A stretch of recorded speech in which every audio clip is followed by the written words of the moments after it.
ময়মনসিংহ জেলা গফরগাঁও উপজেলা পাগলা থানা মশাখালী ইউনিয়নের অবহেলিত রাস্তাগুলো মাটি ফেলে মেরামত করে দিয়ে যাচ্ছে ফেরদৌস আলম মৃধা। বিস্তারিত দেখুন নিজস্ব প্রতিনিধি নূর হোসেন সুমনের প্রতিবেদনে। 4 জানুয়ারি বিকেল 5টায় মশাখালী টু বিরুনিয়া পাকা রাস্তা থেকে মশাখালী গ্রামের মৌলভী বাড়ি গুরুস্থান হতে পাগলাপাড়া আবুল হোসেনের বাড়ি পর্যন্ত ও একদিনেই আরও কয়েকটি রাস্তা কোরআন তেলাওয়াত এবং মিষ্টি বিতরণের মাধ্যমে উদ্বোধন করেছে। বিভিন্ন ওয়ার্ডের রাস্তাগুলো চলাচলের অনুপযোগী হয়ে পড়েছে জানিয়েছে এলাকার সকল শ্রেণীর মানুষ। সরেজমিনে তদন্ত করে সরকারি কোনো অনুদান ছাড়াই নিজস্ব অর্থায়নে লক্ষ লক্ষ টাকা খরচ করে এলাকার মানুষের সুবিধার্থে রাস্তা মেরামতের কাজ চালিয়ে যাচ্ছে ফেরদৌস আলম মৃধা। পাগলা থানা বিএনপি সম্মানিত সদস্য এবং ইউনিয়ন পরিষদের সাবেক মেম্বার। উপস্থিত ছিলেন লতিফ তালুকদার, পাগলা থানা আহ্বায়ক, জাতীয়তাবাদী মৎস্যজীবী দল। বক্তব্য রাখেন মুজিবুর রহমান বাচ্চু, 2 নম্বর ওয়ার্ড মশাখালী, আবু সাইদ হাবিলদার, সাবেক সভাপতি, 2 নম্বর ওয়ার্ড বিএনপি, বীর মুক্তিযোদ্ধা আবু সাইদ আবু বকর সিদ্দিক, সাবেক সভাপতি, 2 নম্বর ওয়ার্ড কৃষক দল, জালু মিয়া, সাধারণ কৃষক সহ আরও বিভিন্ন গণ্যমান্য ব্যক্তিবর্গ। গ্রামের মানুষগুলো জানিয়েছে ফেরদৌস আলম মৃধা পূর্বে মেম্বার থাকা অবস্থায় রাস্তা মাটি দিয়েছিল। বিগত 15 থেকে 16 বছরের মাঝে কোনো কাজ হয়নি।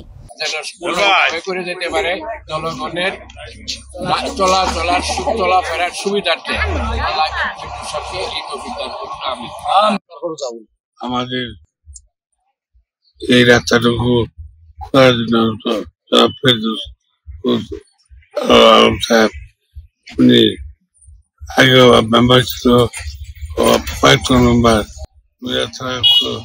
করার জন্য উদ্যোগ নিয়েছে। দীর্ঘ 17 বছর আগে ফেরদৌস আলম প্রাক্তন মেম্বার ছিল। তার সময় এই রাস্তার কিছু মাটি ফালাইছিল, আর এই পর্যন্ত কোনো মাটি ফালাই নাই। আবার এই ফেরদৌসের উদ্যোগে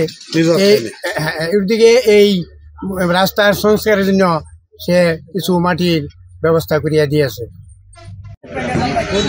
এই রাস্তাটা ফেরদৌস এক সময় মেম্বার ছিল। মেম্বার থাকাকালে সে অনেক কিছু মাটি দিয়েছেন রাস্তাটা। এরপর আজকে 15-16 বছর ধরে কোনো রাস্তাটার কেউ উদ্যোগ নেয় না। আবার পুনরায় আসে আমাদের কিছু মাটি দেওয়ার জন্য আসছে। এই রাস্তাটার মধ্যে আমরা খুবই কষ্টজনক, মানে রাস্তা দ্বারা হাইটা যাওয়ার মতন কোনো পরিবেশ নাই। দীর্ঘ 15 বছর যাবৎ এই রাস্তাটাও কিন্তু আমরা কোনো কাজকর্ম করতে পারি নাই এবং করাইতেও পারি নাই। করবার গেলেও বাজার বিঘ্ন সৃষ্টি হয়েছে। এই রাস্তাটা 2 থেকে 2,500 লোক চলাফেরা করে, ধান কাটা লইয়া বিভিন্ন ধরনের গরু বাছুর লইয়া চলাফেরা সমস্যা। তাই আমার ভাইনা ফেরদৌস আলম সাবেক মেম্বার, সে উদ্যোগ নিয়েছিল, কিছু মাটি মেম্বারি অবস্থা থাকাকালেও দিছে। এখন তার উদ্যোগে আমরা লগে সহযোগিতা করিয়া এই রাস্তাটার মধ্যে কিছু মাটি ভাড়ানোর জনসাধারণের চলার জন্য একটা সাধারণভাবে একটা ব্যবস্থা করে দেওয়ার মতন ব্যবস্থা তার কাছে আমরা নিছি। যে 15-16 বছরের মধ্যে তো জানেনই কিরকম স্বৈরাচার বাবেল গুলুম, তাদের কিছু সন্ত্রাসী লোক ছিল। বিভিন্ন রাস্তা আমরা যখন নিছি তখন তারা রাস্তার মধ্যে বাধা দিছে। এই স্বৈরাচার বাবেল গুলুম, তাদের সন্ত্রাসী দেখো একটা লোক আমাদের 2 নম্বর ওয়ার্ডের গোষ্ঠীগত নাম বলুন যা মিলন ফকির, শামীম ফকির এবং আমাদের নিজের ভিতরে 2 জন আছেন মহিবুর রহমান এবং নাজমুল হক, তারা সহ সকলেই আমাদের কাজের মধ্যে 2 নম্বরের এলাকার স্বার্থের কাজের মধ্যে বাধা দিছে। কিন্তু আমরা এই বাধা বিঘ্ন কাটতে আমরা উঠতে পারি নাই। সেই জন্য সকলের কাছে দোয়া প্রার্থী উনার উচিল্লা যেন স্বৈরাচারের হাত থেকে মুক্তি হয়েছি। আমরা ভালো একজন সরকার গঠন করুক এবং ভালো একজন প্রতিনিধি ইউনিয়নের মধ্যে আসুক, এই কামনা করে আমার কথা ব্যর্থ করলাম। আসসালামু আলাইকুম।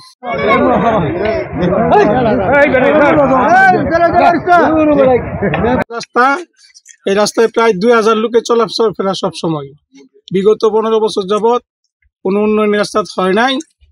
এখন ফেরদৌস ভাইয়ের উদ্যোগে এই রাস্তাটা উন্নয়ন করা হচ্ছে, সবার দোয়া কামনা করছে।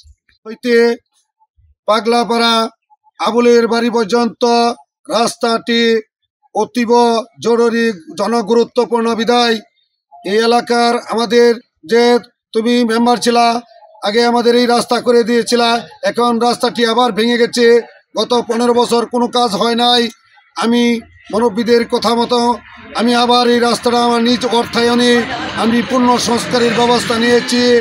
আমি বাংলাদেশ জাতীয়তাবাদী দল বিএনপির ভারপ্রাপ্ত চেয়ারম্যান জনাব তারেক রহমানের নির্দেশনায় 31 দফা রাষ্ট্র সংস্কারের কাজ, সেবামূলক কাজ, মানুষের পাশে থেকে সেইগুলো করতে চেষ্টা করেছি। আমাকে আমার এলাকার জনগণ স্বতঃস্ফূর্তভাবে আমাকে সহযোগিতা করতেছে। আজকের এই রাস্তা মেরামতের পাশে আমার সাথে যারা স্কুল জীবনে এবং কলেজ জীবনে লেখাপড়া করেছে, আপনারা আমার জন্য দোয়া করবেন। এবং সর্বোপরি আমি আমার বক্তব্য এখানে শেষ করছি। খুদা হাফেজ। বাংলাদেশ জিন্দাবাদ, বাংলাদেশ জাতীয়তাবাদী দল জিন্দাবাদ, খালেদা জিয়া জিন্দাবাদ, শহীদ রাষ্ট্রপতি অমর হোক। সকলকে ধন্যবাদ। আসসালামু আলাইকুম।